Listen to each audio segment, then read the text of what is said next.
Good morning, friends. Thank you for joining me Through the Word with Pastor Joe. We're going to be looking at Exodus chapters 10 through 12 this morning. Let's read together. Exodus chapter 10. Then the Lord said to Moses, Go to Pharaoh, for I have hardened his heart and the hearts of all his officials, so that I may perform these signs of mine among them, that you may tell your children and your grandchildren how I dealt harshly with the Egyptians and how I performed my signs among them.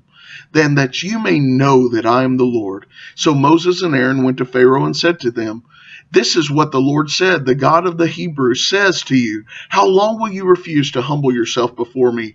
Let my people go so that they may worship me. If you refuse to let them go, I will bring locusts into your country tomorrow. They will cover the face of the ground so that it cannot be seen. They will devour what little you have left after the hail, including every tree that is growing in your fields. They will fill your houses and those of all your officials and all the Egyptians, and something neither your parents nor your ancestors have ever seen from the day they settled in this land till now. Then Moses turned and left Pharaoh.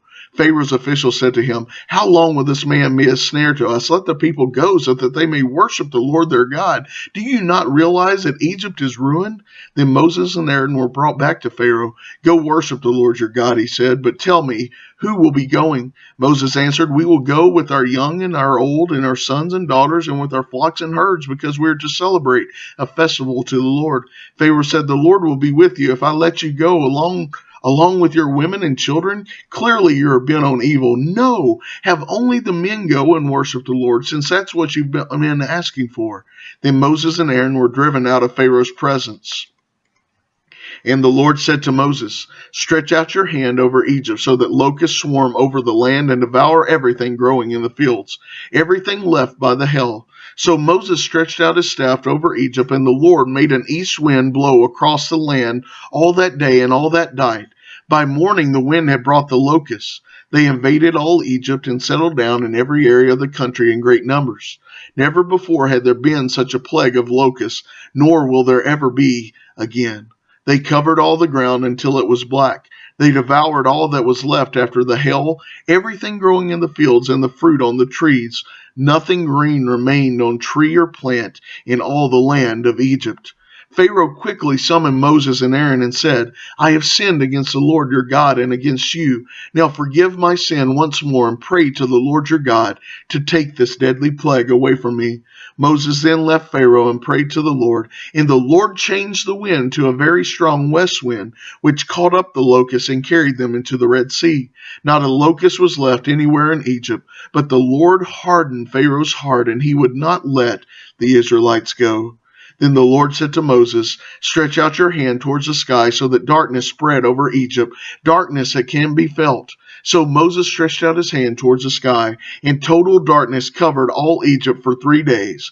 No one could see anyone else or move about for 3 days, yet all the Israelites had light in the places where they lived.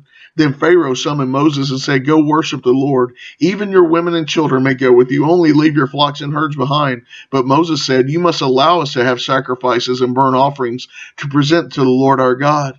Our livestock too must go with us. Not a hoof is to be left behind. We have to use some of them in worshiping the Lord our God. And until we get there, we will not know what we are to use to worship the Lord. But the Lord hardened Pharaoh's heart, and he was not willing to let them go. Pharaoh said to Moses, Get out of my sight. Make sure you do not appear before me again. The day you see my face, you will die. Just as you say, Moses replied, I will never appear before you again. Exodus chapter 11. Now the Lord had said to Moses, I will bring one more plague on Pharaoh and on Egypt. After that he will let you go from here, and when he does, he will drive you out completely. Tell the people that the men and women alike are to ask their neighbors for articles of silver and gold. The Lord made the Egyptians favorably disposed towards the people, and Moses himself was highly regarded in Egypt by Pharaoh's officials and by the people. So Moses said, This is what the Lord says, About midnight I will go throughout Egypt. Every firstborn son in Egypt Egypt will die, from the firstborn son of Pharaoh who sits on the throne to the firstborn son of a female slave who is at her handmill, and all the firstborn of the cattle as well. There will be a loud wailing throughout Egypt, worse than there has ever been or ever will be again. But among the Israelites not a dog will bark at any person or animal. Then you will know that the Lord makes a distinction between Egypt and Israel. All these officials of yours will come to me, bowing down before me and saying, Go, you and all the people who follow you, after that, and I will leave. Then Moses, hot with anger, left Pharaoh. The Lord had said to Moses, Pharaoh will refuse to listen to you, so that my wonders may be multiplied in Egypt. Moses and Aaron performed all these wonders before Pharaoh, but the Lord hardened Pharaoh's heart. He would not let the Israelites go out of his country. Exodus chapter 12. The Lord said to Moses and Aaron in Egypt, This month is to be for you the first month in the first month of your year. Tell the whole community of Israel that on the 10th day of this month, each man is to take a lamb for his family, one for each household. If any household is too small for a whole lamb, they may share one with their nearest neighbor, having taken into account the number of people there are. You are to determine the amount of lamb needed in accordance with what each person will eat. The animals you choose must be year-old males without defect, and you may take them from the sheep or the goats. Take care of them until the 14th day of the month, and when all the members of the community of Israel must slaughter them at midnight. Then they are to take some of the blood and put it on the sides and the tops of the door frames of the house where they eat the lambs. That same night they are to eat the meat roasted over the fire, along with the bitter herbs and bread made without yeast.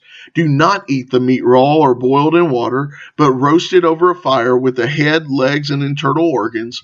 Do not leave any of it till morning. If some is left till morning, you must burn it. This is how you are to eat it, with your cloak tucked into your belt, your sandals on your feet, and your staff in your hand. Eat it in haste. It is the Lord's Passover. On that same night I will pass through Egypt and strike down every firstborn of both people and animals. I will bring judgment on all the gods of Egypt. I am the Lord. The blood will be a sign for you on your houses where you are, and when I see the blood, I will pass over you. No destructive plague will touch you when I strike Egypt. This is the day you are to commemorate. For the generations to come, you shall celebrate it as a festival to the Lord, a lasting ordinance. For 7 days you are to eat bread made without yeast. On the first day, remove the yeast from your houses, for whoever eats anything with yeast in it from the first day through the 7th must be cut off from Israel. On the first day, hold a sacred assembly, and another one on the 7th day. Do not work at all on these days except to prepare food for everyone to eat. That is all you may do. Celebrate the festival of unleavened bread, because it was on this very day that I brought your divisions out of Egypt. Celebrate this day as a lasting ordinance for the generations to come.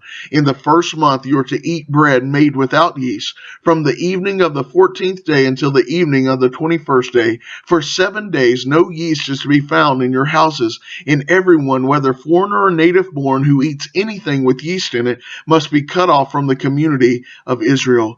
Eat nothing made with yeast. Wherever you live, you must eat unleavened bread. Then Moses summoned all the elders of Israel and said to them, Go at once and select the animals for your families and slaughter the Passover lamb. Take a bunch of hyssop, dip it into the blood in the basin, and put some of the blood on the top and on both sides of the door frame. None of you shall go out of your door of your house until morning. When the Lord goes through the land to strike down the Egyptians, he will see the blood on top and the sides of the door frame and will pass over that doorway. He will not permit the destroyer to enter your houses or strike you down. Obey these instructions as lasting ordinance for you and your descendants. When you enter the land that the Lord your God will give you as he promised, observe this ceremony. And when your children ask you, What does this ceremony mean to you? Then tell them, It is a Passover sacrifice to the Lord, who passed over the houses of the Israelites in Egypt and spared our homes when he struck down the Egyptians. Then the people bowed down and worshipped. The Israelites did just what the Lord commanded Moses and Aaron. At midnight the Lord struck down all the firstborn of Egypt, and the firstborn of Pharaoh who sat on the throne, to the firstborn of the prisoner who was in the dungeon, and the firstborn of all the livestock as well. Pharaoh and all his officials and all the Egyptians got up during the night, and there was loud wailing in Egypt, for there was not a house without someone dead. During the night, Pharaoh summoned Moses and Aaron and said, "Up, leave my people, you and the Israelites. Go and worship the Lord as you have requested. Take your flocks and your herds as you have said, and go, and also bless me." The Egyptians urged the people to hurry and leave the country, for otherwise, they said, "We will all die." So the people took their dough before the yeast was added, and carried it on their shoulders in kneading troughs, wrapped in clothing. The Israelites did as Moses instructed, and asked the Egyptians for articles of silver and gold, and for clothing. The Lord had made the Egyptians favorably disposed towards the people, and they gave them what they asked for. So they plundered the Egyptians. The Israelites journeyed from Ramses to Succoth. There were about 600,000 men on foot, besides women and children. Many other people went up with them, and also large droves of livestock and flocks and herds. With the dough of Israelites had brought from Egypt, they baked loaves of unleavened bread. The dough was without yeast, because they had been driven out of Egypt, and did not have time to prepare food for themselves.